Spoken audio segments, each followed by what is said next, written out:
Hey everybody, it's the coach, and this is Monday Night Football on EA Sports. Coming up, we'll get a chance to see Kirk Cousins and the Minnesota Vikings as they square off with Russell Wilson and the Seattle Seahawks. With that, let's get up to Seattle. Standing by at CenturyLink Field, here are Brandon Gaudin and Charles Davis. With the beautiful Puget Sound just to our west, you get a look inside CenturyLink Field here in Seattle. This crowd, as we've come to expect in recent years, as loud as any in the NFL, and they get even louder when their Seahawks are introduced. We're ready for football as the Seahawks get set to do battle with the Minnesota Vikings. Up in the booth with Charles Davis, I'm Brandon Gaudin, and kickoff straight ahead, CD. What's one thing that you're going to have your eye on? I think about what the great coaches of the past always said. The key to any ball game. Can you rush theirs and protect yours? Well, in this case, both of these teams get after the quarterbacks. I'm watching the pass rush.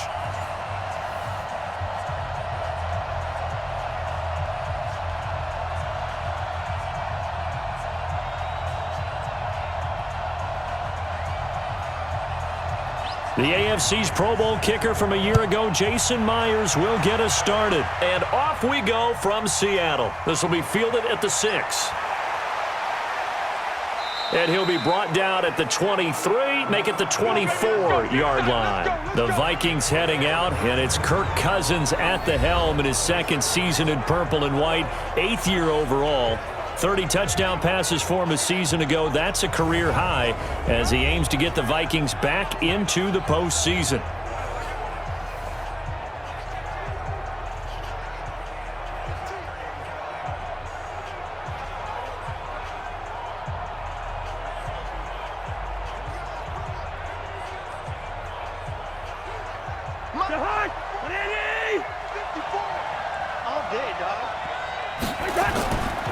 Here's Dalvin Cook, third year back from Florida State.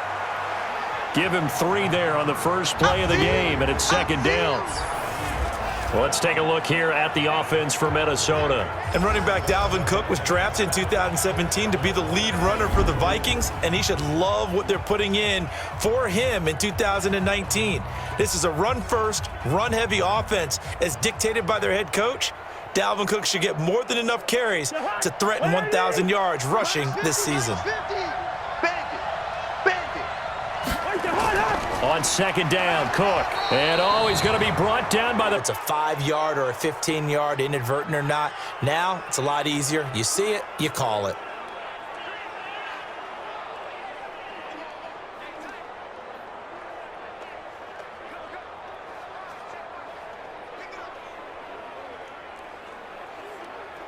So the face mask, quite a blessing there as they'll start out of harm's way with a 1st and 10. Working out of the gun, Cousins. That's complete to the receiver, Thielen. Give him a couple on the catch. It's 2nd and 8. The Seahawks, here's their defensive lineup. Now one of the leaders in the Seattle secondary is safety Bradley McDougald. Since the retirement of Cam Chancellor, he's really had to step up and take on a primary role. Excellent against the run, solid in coverage, 2 interceptions in week 1 of 2018, and never looked back.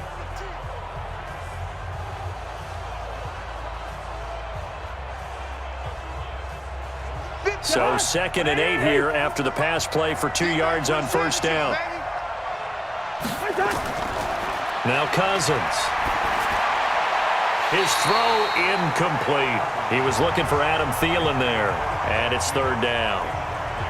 Had an open man that time, but ended up putting a little too much heat on it, don't you think, partner? Absolutely. Just needed a touch more air under it. Instead, he fired an absolute bullet. So the failure to connect on second down, that leaves him staring up here at a 3rd and 8. From the gun, here's Cousins. And the pressure too much that time as Cousins goes down. And we say it all the time, have to be able to get rid of the ball sooner than that. You have to help your offensive line out. They're going to protect you as best they can. And if you're getting 3 to 5 seconds to throw the ball, they're doing a really nice job. But when you hold it and give up a sack, you're really almost discrediting their work.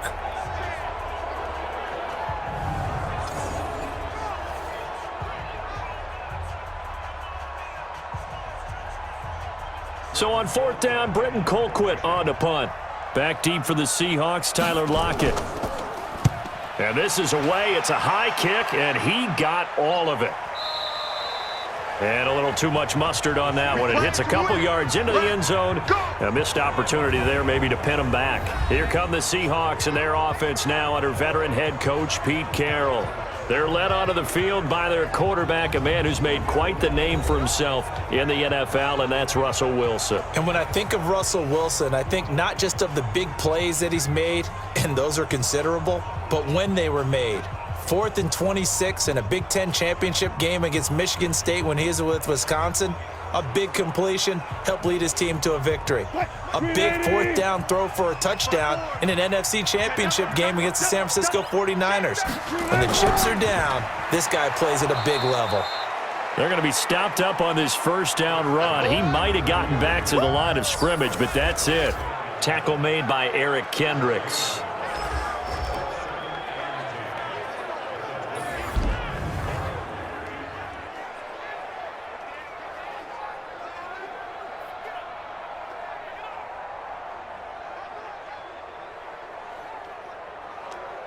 So after the run for no gain, here's 2nd and 10. Out of the gun, here's Wilson. Nowhere to escape, and he goes down. The defensive end, Danielle Hunter, drops him. Brandon, if I'm an offensive coordinator and I see an all-out rush like that, I file it away because I'm going to use their aggressiveness against them as this game goes on. I'm going to hit them with a screen soon.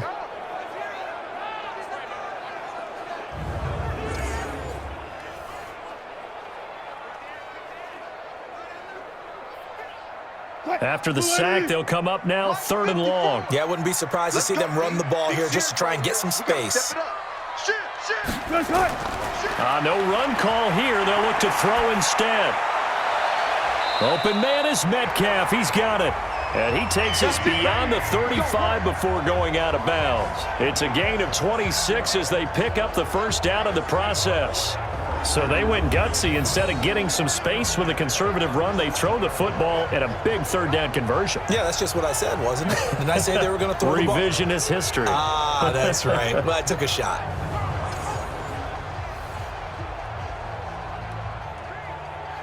Line of scrimmage, the 37 on 1st and 10. From the shotgun, Wilson throwing over the middle, and it's incomplete. Tyler Lockett was the target there, but it'll be 2nd down. Quickly now a look at the defensive starters for Minnesota. Harrison Smith's play has been so good in the NFL that he demands the respect of everyone. And I remember a couple years ago when we talked about the top safeties, his name didn't come up in the first group. It does now. I remember doing a game a couple of years ago where the Rams were trying a lot of razzle-dazzle stuff. And Mike Zimmer, his head coach, pretty much said, sick him to Harrison Smith, and he ended that in a hurry. He can play close to the line of scrimmage, can also cover deep. Line of scrimmage, again the 37 as they line up 2nd and 10. Now it's Carson, and they will only muster a yard here to the 38. That didn't appear to be a run blitz. He just darted in once he saw the run develop. That appeared to be a case of see ball, get ball. An extra defender in the secondary for the Vikings here on 3rd down. From the gun, it's Wilson. And the throw there going to be incomplete. You can tell they were hoping for a flag there offensively. Several on the sideline motioning, hey, why not a penalty? Why not a penalty? What did you see? Yeah, I think you've got to let them play, and the officials are instructed. If there's contact coming from both sides, no flag. Let them fight it out. And forces 4th down. 4th down, and out is the all-pro punter from a year ago, Michael Dixon, to punt for Seattle. Back deep is a very dangerous Mike Hughes. And a nice job here to down this one right on the 5-yard line. That is how you flip field position. That's an absolute bomb of a punt. Downs it inside the 5-yard line. Absolutely ideal. From that position, you're hoping to get it down inside the 15, inside the 5. Superb. Now the Minnesota offense set to take over again. Well, they're going to have to go at least 50, 60 yards here if they want to ensure that they don't have to punt the ball like they did last time. Yeah, so what you're saying is we're not playing to just get out of the shadow of your own goal line, right? You're playing to make sure the punter doesn't see the field again. So it's not picking up a couple of first downs. You want to pick up 5 or 6 first downs and make sure you move the ball into their territory. Here's Cook as they begin on the ground. So he got free of one tackle but couldn't do a whole lot else. In on the tackle there, Bobby Wagner coming off a 3rd straight All-Pro season.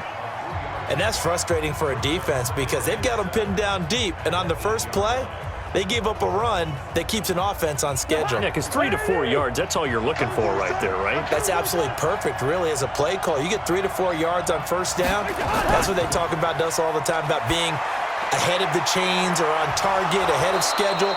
They were after that run. And he's able to get this one all the way past the 30. 23 yards the pickup there.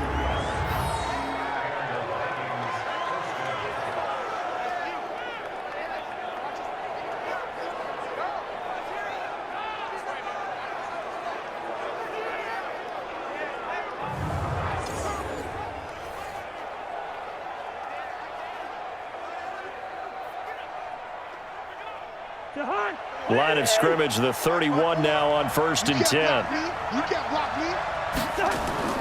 A toss to Cook. And he'll be out of bounds, but able to get it up past the 45. 17 yards, first down, Vikings. Well, one unit I know you want to watch is that offensive line. If they keep clearing holes like that, it could be a long night defensively.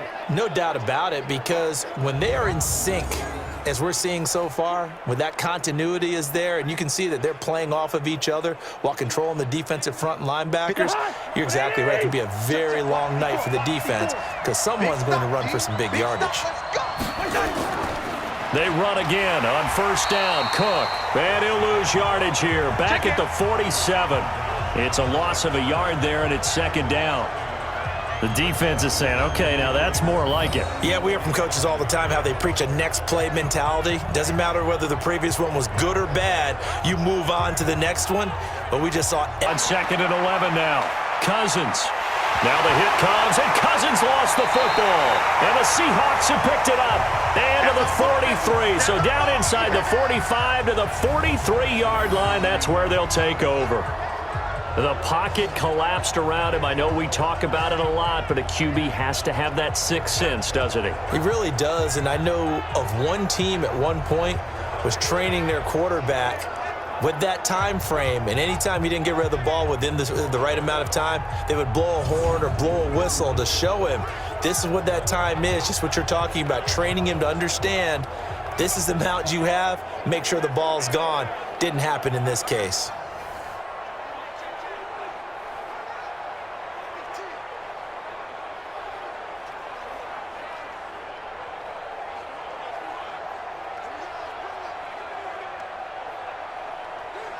Mike.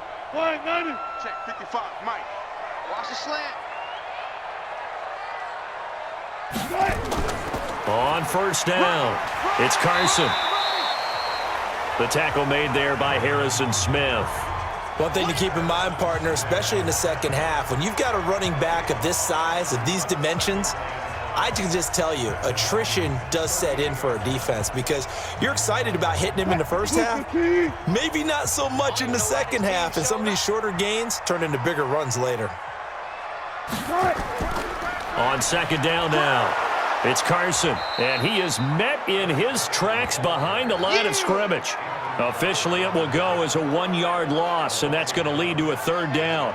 Anthony Barr got a real education at UCLA in playing not just his normal position of stand-up outside linebacker, but down defensive end. So he had to incorporate a variety of moves, take on bigger people. So he learned great leverage while he was there. That really helps him when he's trying to stop people running the ball. Born in South Bend, Indiana. Thought about going back to go to Notre Dame, but you're right. Great career at UCLA and now a great career in the NFL. On 3rd down, Wilson. He's got his man. That's Josh Gordon. And, boy, he is very close to a first down, but from where they're spotting that football, he's going to be a foot or so short.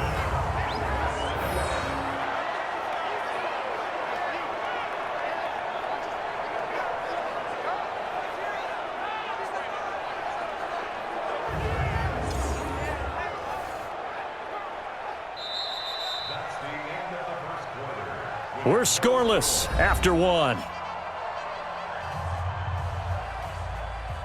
Second quarter now from Seattle, and it is the Seahawks with the football here. We'll see what they'll do here as they're up against a 4th and inches.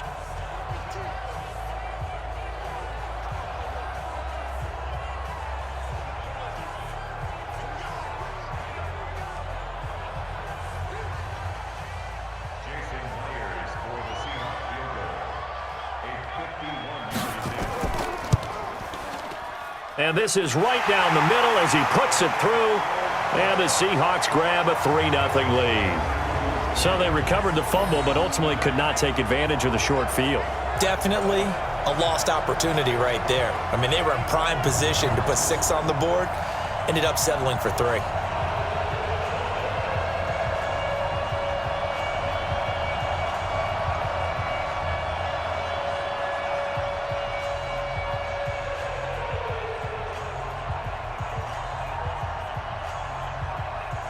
Call it the 26-yard line. Here we go. And now out comes Minnesota. And this is a unit that, to be frank, doesn't look like they've woken up yet. I mean, a punt and a turnover on their first 2 drives. And I think the game's starting to take shape a little bit now. And I'm going to take it into the basketball world. When you're having trouble scoring or moving the ball in basketball, what do? Get it to their best player, right? Find a matchup, create it, exploit it, and try and move the football. Cousins and the Vikings with a 1st and 10 at their own 26.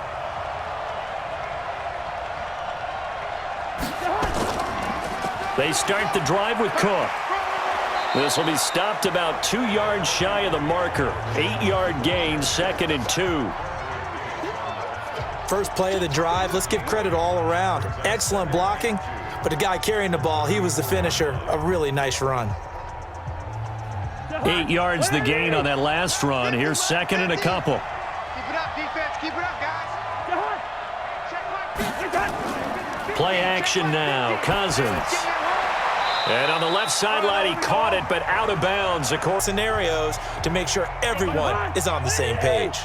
and they'll need the 39 here for a first. This is 3rd down. Cousins. That's complete to the receiver, Thielen.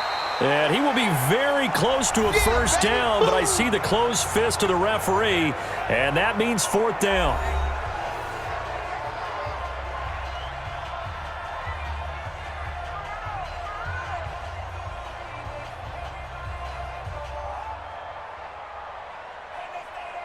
Tie game, 4th quarter, and they're going for this thing on 4th down. Cousins to throw for it on 4th. That's to his running back, complete. And, oh, this is going to depend on forward progress, but they're saying no, he didn't get there. Boy, an incredibly aggressive move to go for it there. Game tied 4th quarter. You got to be surprised. I am, and I know that we're in a new era of football where we look at the analytics sometimes, and a lot of time the analytics tell you to go for it, right? But do the analytics take into account game situation, where we are, all those things? In this situation, I thought it was an incredibly aggressive play. It didn't work out, and again, tie game 4th quarter makes this thing a little bit more interesting.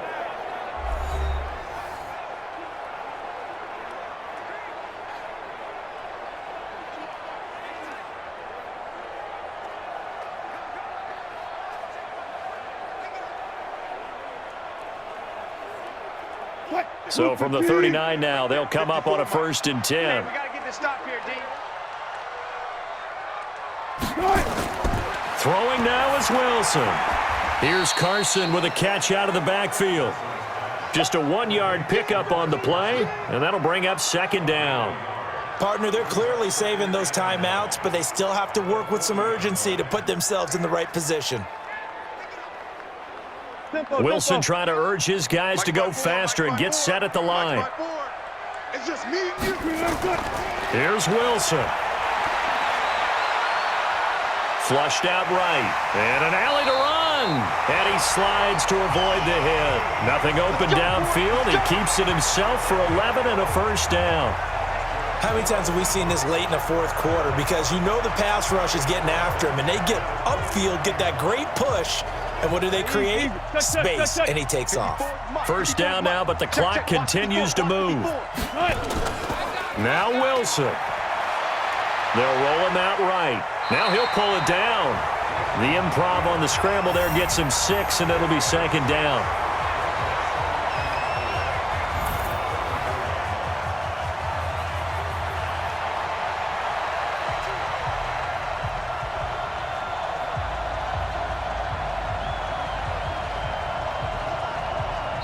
Now the Seahawks call the second of their 3 timeouts, as they'll stop it with a little over 30 ticks to go in the football game.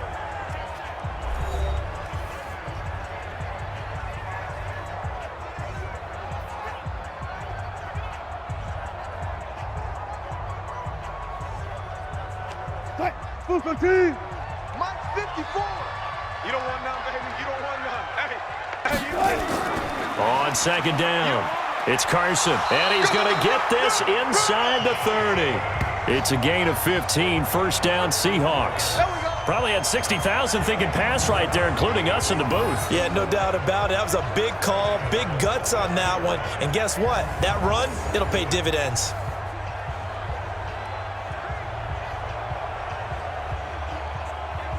Green 80. Check Mike 54. Mike 54. Running game working. They'll stick with it on first down. And we are set for a great finish as that timeout comes in with 2 seconds to go in this football game.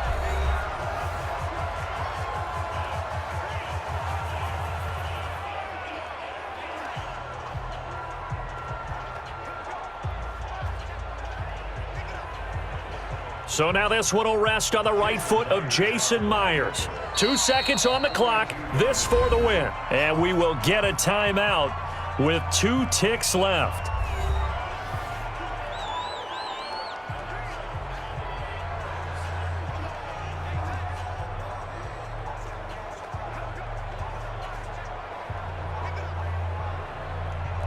So now this one will rest on the right foot of Jason Myers. 2 seconds on the clock. This for the win. And he got it. The kick is gone, and a fantastic finish here on a Monday night. And they'll be celebrating in Pioneer Square tonight. The Seahawks have won the game. Well, a little drama there at the end, but really this thing was already decided. The late points get scored, and then it ends on the kickoff. And I'm right there with you, partner. At the end of the game, what they did.